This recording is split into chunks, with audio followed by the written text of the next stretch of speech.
flagship of the Russian Black Sea Fleet has been badly damaged after an explosion.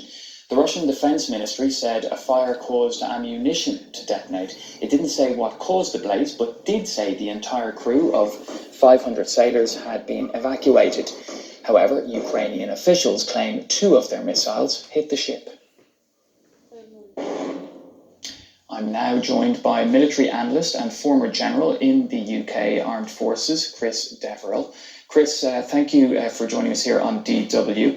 First of all, I want to talk about the Russian Black Sea Fleet flagship Moskva. Russia admits it caught fire, but says it was an ammunition explosion, an accident, we'll say. Ukraine says it struck the Moskva with 2 missiles. What do you think is more likely? Well, actually, both could be true.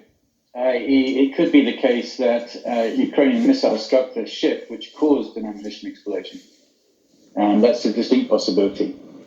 I think that the evidence is that the Ukrainians did take into service with the Ukrainian Navy last year an upgraded ex-Soviet missile called Neptune, maximum range about 200 miles, which is about halfway across the Black Sea.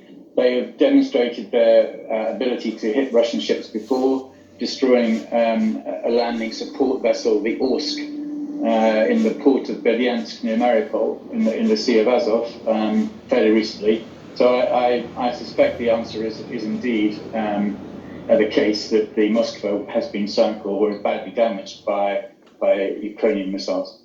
Now, Russia is also saying Ukrainian forces defending Mariupol have surrendered en masse. Now, if Mariupol has fallen, how serious a blow is that to Ukraine's defence of the country?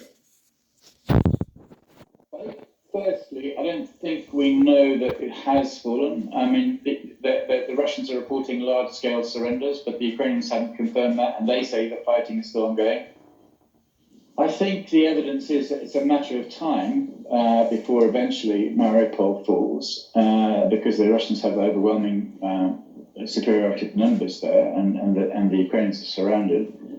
And I think the most likely thing that would result in is the freeing up of those troops to go north to assist the Russian campaign in the Donbass.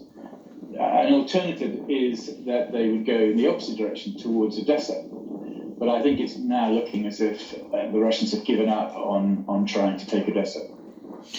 Well, are the Ukrainian forces prepared in the east and southeast of the country? They've been there a long time. You know, there have been Ukrainian forces in that area since the Russians invaded the Donbass and took Crimea in 2014. So they've been there a long time. They're well dug in. They're well equipped, or certainly increasingly well equipped by Western munitions and weapons. And so, I think it's a significant proportion of the Ukrainian army. I guess about just under half is in that area. So I think it's not an easy thing to do for the Russians to overcome them. The Russian armed forces would have to get considerably more effective to do so.